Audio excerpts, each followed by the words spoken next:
And again, Lincoln Northeast are winners of the game of the week. How about them Rockets, baby? And welcome back. I know that was a long wait, but hey, we got to get those commercials in somehow, right? Let's get back to the football, though.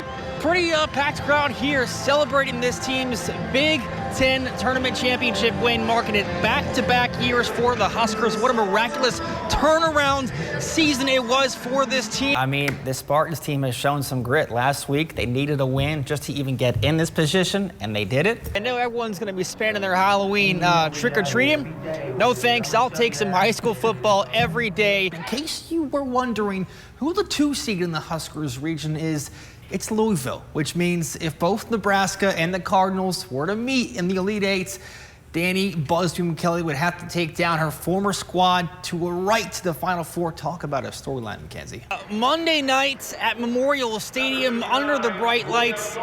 Didn't that just sound like a good time? Well, it was for the Waverly Vikings, as you mentioned. A championship 45 years in the making. Coach, I'll ask you first. I know this first 2 weeks have been tough for you guys. 2 really close competitive losses. But tonight you find yourself back in that win column. How's it feel? Those 2 additional years now are both $12.5 million, which is the same as it was before the extension. 90% of that contract is guaranteed. For now, back to you. The Huskers' undefeated season comes to an end here in the Elite Eight regional final versus A&M. And frankly, I don't think there's enough words to put into what kind of season this Nebraska volleyball team had. Really a shame, too, because what a first half we saw from the Huskers in this one. A really, really promising performance. In the postgame, Matt Rule said, analytics show that 4th and 3 or shorter, you go for it. Really a star in every sense of the word, Mackenzie. Top 5 in the country in completion percentage with an impressive 72.4% then. As we know, next week is where the real season starts. And what's going on? Welcome into your Friday Night Sports Zone edition. Jake Homan, Nate Johnson here with you. Nate, I'll have you start us off, man. Big day for the Husker volleyball team. All Husker fans know the name John Baylor, but do they know what a day in his life looks like? I got a chance to sit down with the broadcasting legend, learning more about his career and how he gets ready for each match. 3 ball over. Now Stanford, Elia Rubin roll shots. Nice up by Andy Jackson. She's digging back there. To be John Baylor, it takes passion. Tight to the net. Shot. Dedication. Here are my notes. I used them twice for the red, white, and for the alumni match. Commitment, patience, and so much more.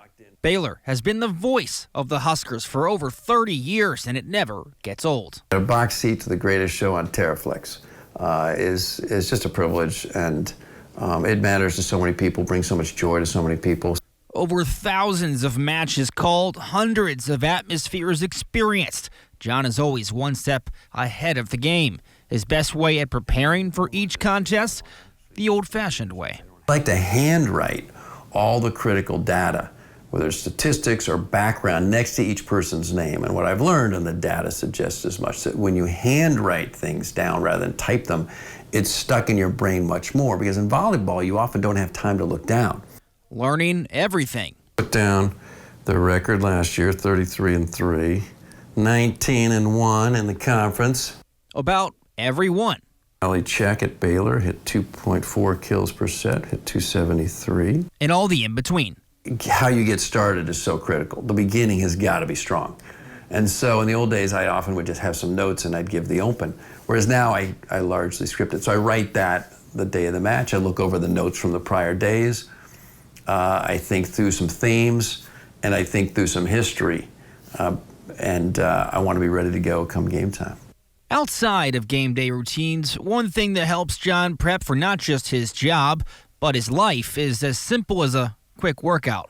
It's not a volleyball ritual, but I do push-ups all the time. Like whenever I am feeling a little sluggish or whenever I have a big presentation, I usually go around the corner and do like 30 push-ups, sometimes 40 push-ups, and it just really brings me to life. Nebraska's back up by 4. It's 12-8, set 1. Just this past week, the beginning of Baylor's 32nd year, he got to do something he's never done. Rebecca, she's got 3 kills. Calling from Pinnacle Bank Arena, a first in college volleyball history.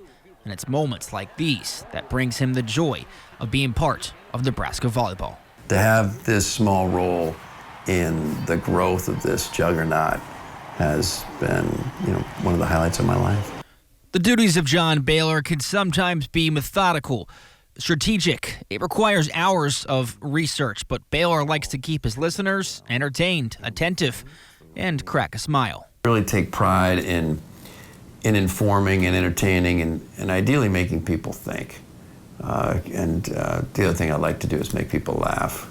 So I like to say some absurd stuff occasionally. On a big night, I'll say, they're blocking better than cholesterol. Blocking better than cholesterol tonight. But what keeps John going after so many years, it's more than just himself. I always ask my children, do you want me to stop doing this? Because it would take me away, and they every year said, no way. It's been a part of our family's life. It's obviously a part of my life, and I couldn't be more grateful and more surprised by all of it. But with the recent retirement of legendary head coach John Cook, Baylor says he hasn't given much thought as to when his time would come, but he continues to soak in every bit of this opportunity with gratitude. It keeps my mind sharp. It's a great escape. It captures my full attention. I think there will come a time that I will be sad, and I hope it's on my terms. But it'll be sad, but I'll just remember what a privilege I've had to be on this magic carpet ride with a box seat for the greatest show on Terra Flesh. Swing. Logan Parks dug now Nebraska alley check. And I'll tell you what, I love that guy so much. One thing John talked about how special this volleyball team is. He's calling this the golden era of Nebraska volleyball, dating back to 2015, and says all Husker fans should be enjoying every moment right now, especially with another big showdown today in the Music City. 3, 2, 1. Let's see Cam Jurgens Field. Cam Jurgens Field, the new name of the home turf of the Beatrice Orangemen, in honor of a former Husker being unveiled Friday night. To think that, I've done something worthy enough to be able to earn that, and to think that my name's going to be, on that field forever, it's pretty wild to think. Jurgens grew up in Beatrice and says he never would have imagined an honor like this when he first stepped on the football field his freshman year. Cool. When I just remembering back when I was a little kid, just idolizing some of the players that have gone through here. And I think that, that's been me for a while now with these guys. And to get to come back here and talk to the team today and see the everybody that comes out, and it's going to be pretty cool. This past year, Jurgens lined up as the starting center for the Philadelphia Eagles, replacing Hall of Famer Jason Kelsey. He churned out an all-pro season, becoming a Super Bowl champion. With his name ingrained on Beatrice's home turf, the homegrown Husker reflects on laying the foundation for the next generation of football in Nebraska. You can get to any stage you want from any spot of the country. It doesn't matter where you grow up or what resources you have. You can really make it to anywhere you want. Thanks again, guys.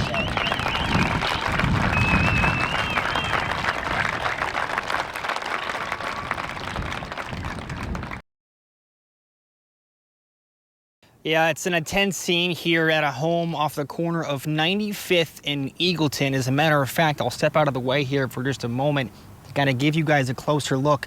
This is what we're seeing. Authorities have been in and out of this home all day long. Well, I thought it was a trick question there at first. I was trying to kind of figure it out. I try not to do that.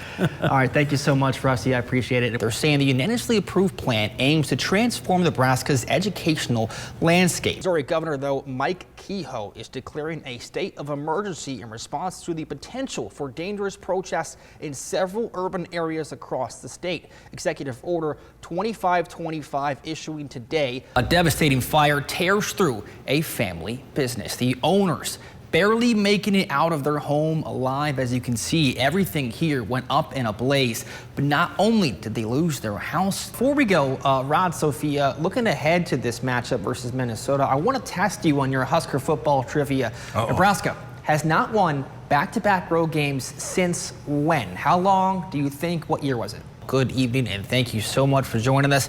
I'm Jay Coleman. A big matchup awaits us on the horizon. I hope we're not getting any of those numbers just yet. Appreciate that. Thank you so much, Trusty.